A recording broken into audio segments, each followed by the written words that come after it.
Thane Cesar was the second gun. I was standing at the main door of the ballroom. Jack looks at me and he says, you know, he says, I got a funny feeling there's going to be big trouble here tonight. And I looked at him and I says, why? He says, I just got that feeling. And I just laughed it off as a joke. But maybe he knew something I didn't. By his own account, recorded in 1969 by Ted Chirac, Cesar is now entering the pantry at Kennedy's side. For some reason, I don't know why, I had a hold of his arm, under his elbow here. Which arm? Would be his right arm. And with my left hand, and I was pushing people with my right, because there was a lot that was, I would say, way over 100 people in the... So this is interesting because Robert Kennedy is going to have a gun right behind his right ear. The kill shot was right behind his right ear. The kill shot was right behind his right ear. And so, with Thane Cesar sitting there saying that he was right behind Robert Kennedy, and he pulled a gun out. He pulled a gun out and he was right behind Robert Kennedy. And Thane Cesar also voted for George Wallace. So a white supremacist piece of shit who hated the liberal Kennedys. Big fucking shocker there. So Thane Cesar seems like he's sitting there saying that he had his left hand on RFK's right arm, and then he's sitting there with his right hand telling everybody to get away. So he's like holding on to RFK and then kind of like pushing people back and shit. Could he have pulled out the gun and tried to save the guy in time? Yeah, that could have been very possible. Pulled out the gun and tried to save the guy. Or maybe he pulled the gun out and gave the fatal shooting, the execution shot. Who knows how many. And just as we reached the edge of the steam tables, the little Spanish busboy was standing there, and Bobby turned his head at an angle. Juan Romero. Right, to reach over, and he started to shake hands with him. And when he did, that's when the shots were fired. And the thing I saw first wasn't so much the noise, but with the flash. I got powder in my eyes from the flash. And I was a little behind Bobby, so I would say I was about 3 feet from the flash. So he's saying he's about 3 feet from the flash. So even the security guard is saying that Sirhan didn't put the gun right up to the guy's head. The powder burn, he said he could feel the powder burn in his eyes. So the gun's, shooting close. And I don't know, can powder burn, jump 3 feet? Powder burn means he was only within an inch. He was within an inch. Behind his right ear, he was within an inch. Maybe 3 inches, not 3 feet. I looked up and seen a red gun flash. And like I said, I got a little bit of powder in my eyes. Then Chirac heard what he had hoped to hear. When the shots were fired, when I reached for my gun, and this one I got knocked down. Did you get your gun out of your holster? Yeah, but it didn't no good because I'm on the floor. Yeah. But anyways, I got back up. I had my gun out, but they already had him restrained. Did you see other guys pull their guns after you pulled your gun that time? After we went out through the swinging doors, yeah, there was 3 of us had our guns out. What about in the kitchen? No, I didn't see anybody else pull their guns in the kitchen area. Except yourself? Except for myself. And you pulled it the instant you saw them? When I seen the flashes and the gun go off, I pulled it. I got knocked down. How far did you have it out? Oh, I had it out of my holster. I had it in my hand. In conflicting accounts to the police, the FBI, and the district attorney, Cesar said that he pulled his gun after getting up from the floor. Los Angeles Times reporter Dave Smith remarked that no effort was made to determine whether those variances arose from Cesar's effort to... And then they're going to sit there and say that the only thing you needed to do was just test his gun. Was his gun fired that night? Now, there's going to be a guy named Schulman. He's a witness. He's an eyewitness, and everything that he said turned out to be right. He said that Kennedy got hit 3 times. He also said that the security guard had pulled his gun out, and he fired it. He said he saw the security guard pull out his gun and fire it. And then other people are sitting there telling him that that's not the case. Why would people tell other people that it's not the case? It's like they got a foregone conclusion. Sirhan did it by himself and nobody else did it. Clearly, Sirhan was shooting. But it seems very likely that Thane Cesar could have been shooting too. They didn't test it. He lied about his gun. He lied about having a .38 and a .22. When did you sell the .22? Before June 5th, 6th, before the assassination date? He's like, oh yeah, beforehand. No, it was afterwards. It was September. June, July, August, September. That's 3 months afterwards. So much fucking evidence is against this guy. So much goddamn evidence, but he's a security guard. And cops can't even see him. Well, he's one of us, so, you know, he must be a good guy. Or maybe he put on a suit and he's a bad guy. Who knows? Then he talks about the Spanish busboy. There's some things about the Spanish busboy that I thought was pretty interesting. People try to put it all on him because it's the only thing that we knew, and we saw him standing there, and he took his attention away from Robert Kennedy. He shook his hand, you know, shook the busboy's hand. And then when he shook the busboy's hand, that's when he got assassinated. So somehow, because you had distracted him, he's going around shaking hands. He's being a politician. He's doing what politicians do. So it had nothing to do with the busboy, but just people are pieces of shit, and they're, you know, sad and mad, and they don't know how to take it out on anybody, so they just take it out on an innocent person.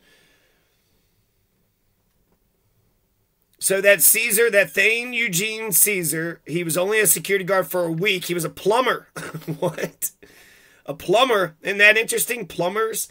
Isn't that one of the plumbers that busted into the DNC too with Watergate? So he was a plumber by trade, and then a security guard. Now he's got a gun. Now he's working at the thing, and then he had another gig, and then he didn't want to be a part of this whole thing. He was in the middle of a fucking major assassination, but he's a cop. Get on out of here, you.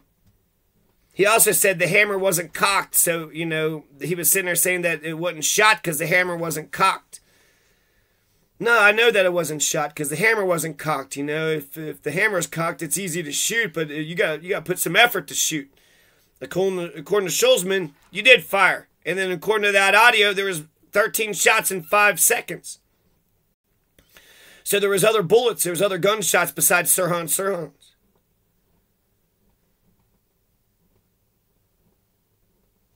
Somebody was sitting there saying all them people, nobody saw the second gunman or whatever. He did say that he fell to the ground and pulled out his gun. So he himself had admitted that much. He himself said he fell to the ground and he pulled the gun out. So people that say they didn't see the second gunman, he fell to the ground and pulled the gun out. So he also said that there was, before the kitchen area, there's like 3 other people that had their guns out. But in the kitchen area, he was the only one that had pulled his gun out at the time. This all is fucking weird as shit. I'm arresting, you know, if I'm a good police officer and I want to go after the bad guy, well, I arrest Thane Cesar and I give him a powder burn test and see when that gun was fired and do a couple of things. I don't just let that guy go. Robert Kennedy just got shot and killed. Did you see all those photographers too? That's if anything, that's America. Robert Kennedy was murdered, but the people on the scene, they didn't really want to say, hey, why don't you get up and do okay? They want to exploit the fucking opportunity. It's like Diane, Princess Diana. They pushed and they pushed and they pushed and up. Now you got a dead body and now they're getting close-ups of the fucking thing. Motherfuckers, y'all are a bunch of blood-sucking mosquito fucking deer tick sons of bitches the whole fucking time. So let's listen to some more. Then Chirac asked the 2 questions. I think it's incredible that we got Thane actually on. After the assassination. What caliber gun did you have on you? 38. 38. Is there any chance that that gun could have gone off? My gun? Yeah. The only way it would have come off is I'd have pulled the trigger because the hammer wasn't cocked.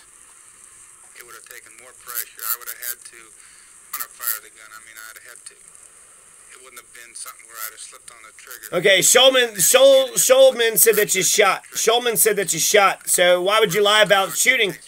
Why would he lie about shooting? If the guy was shooting at, you know, Kennedy, he shot at Sirhan.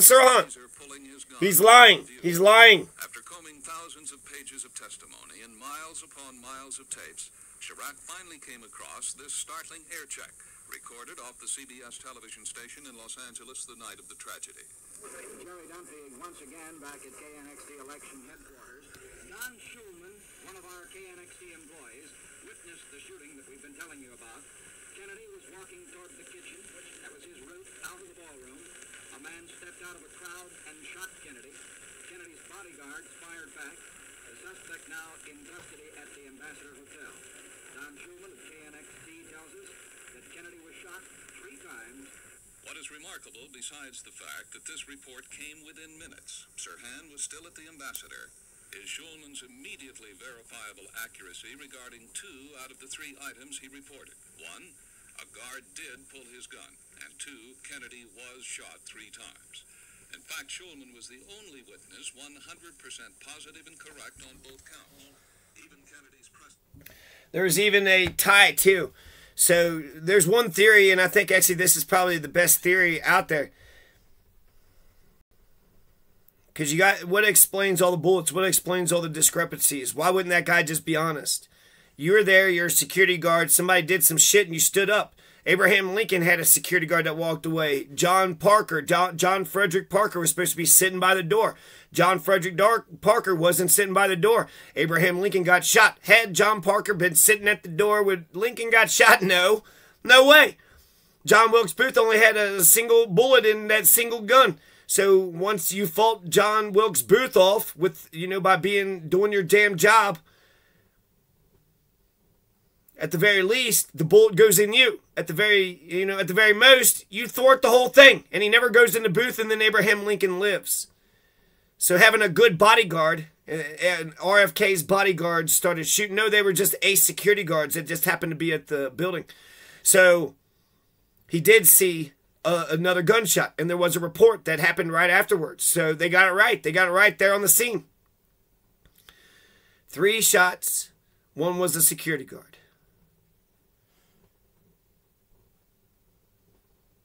It's like people don't want to believe, let's give the guy the benefit of the doubt. You shot the Sirhan, right? Sirhan's shooting at Bobby, and you pulled your gun out and you shot Sirhan. He's acting like he never even shot the damn thing. He pulled it out, but he was on the ground, so he never even got out of shot that day. He does seem like pretty calm, cool, and collected. I'll give him that.